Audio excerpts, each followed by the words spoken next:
क्या आप सभी जानना चाहते हैं कि नवरात्रि के दूसरे दिन कौन सी देवी की पूजा की जाती है? तो बने रहिए मेरे पूरे वीडियो में। और YouTube पे देख रहे हैं तो सब्सक्राइब कर लीजिए, Facebook पे देख रहे हैं तो लाइक कर लीजिए, शेयर भी कर दीजिए और फॉलो भी कर लीजिए भाइयों और बहनों। तो नवरात्रि के दूसरे दिन माता ब्रह्मचारिणी की पूजा की जाती है भाइयों और बहनों।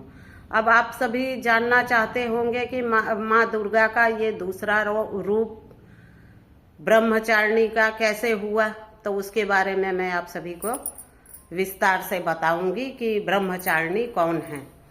तो ब्रह्मचारिणी राजा हिमालय की पुत्री थी और जब उन्होंने जन्म लिया राजा हिमालय के यहाँ, तभी से वो शिव आराधना करती थी और शिव के प्रति उनका अलग से ही बहुत ही प्रेम था। और फिर नारद जी के आज्ञा अनुसार उन्होंने तपस्या करना शुरू कर दिया भाइयों और बहनों। माता ब्रह्मचारिणी के और भी अनेक नाम हैं। उमा, ब्रह्मचारिणी, तपस्विनी, पार्वती। तो माता दुर्गा का ये दूसरा रूप है माँ ब्रह्मचारिणी। तो नारद मुनि के कहने के अनुसार उन्होंने तपस्या शुरू कर दी शिव जी को अपने पति के रूप में पाने के लिए। तो हजारों साल तो उन्होंने सिर्फ फल, 10,000 वर्ष उन्होंने सिर्फ फल और फूल खाके और भगवान शिव की आराधना की। भगवान शिव नहीं प्रसन्न हुए। फिर उसके बाद उन्होंने फल आहार भी छोड़ दिया और सिर्फ बेल पत्र खाके 100 साल उन्होंने तपस्या की। फिर भी भगवान शिव प्रसन्न नहीं हुए भाइयों और बहनों। फिर उसके बाद उन्होंने वो भी छोड़ दिया और उन्होंने सिर्फ हवा, अब बोलते हैं कुछ लोग बोलते हैं ना कि हम नहीं खाते हैं, मेरा बच्चा नहीं खाता है, तो कुछ लोग बोलते हैं तो क्या हवा पी के रहता है? तो भाई ये सत्य कहानी है, हवा भी पी के रहा जाता है।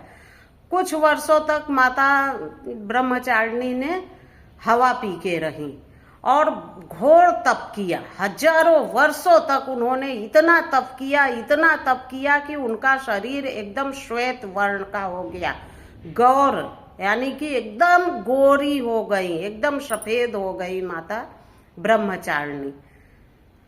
तो फिर बहुत तप किया उन्होंने, बहुत तप किया। फिर कहीं जाके शंकर भगवान प्रसन्न हुए और प्रसन्न हुए उसके बाद उन्होंने उन्हें दर्शन दिया। फिर माता ब्रह्मचारिणी ने उनसे अपनी मनोकामना की कि मुझे आप पत्नी रूप में स्वीकार कीजिए।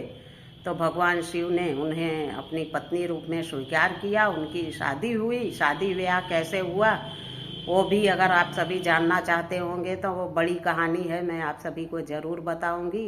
तो माता ब्रह्मचारिणी सफेद रंग की साड़ी पहनती हैं और एक हाथ में जपमाला और दूसरे हाथ में कमंडल, और बहुत ही शांत की मूर्ति है। माता ब्रह्मचारिणी की आराधना पूजा करने से यशस्वी मिलता है, यानी यशस्वी यानी कि और मान प्रतिष्ठा और मन को शांति माता ब्रह्मचारिणी प्रदान करती हैं अपने भक्तों को। तो इसी के साथ भाइयों और बहनों फिर मिलती हूँ अपने अगले वीडियो में। तो लाइक शेयर कमेंट जरूर कीजिएगा।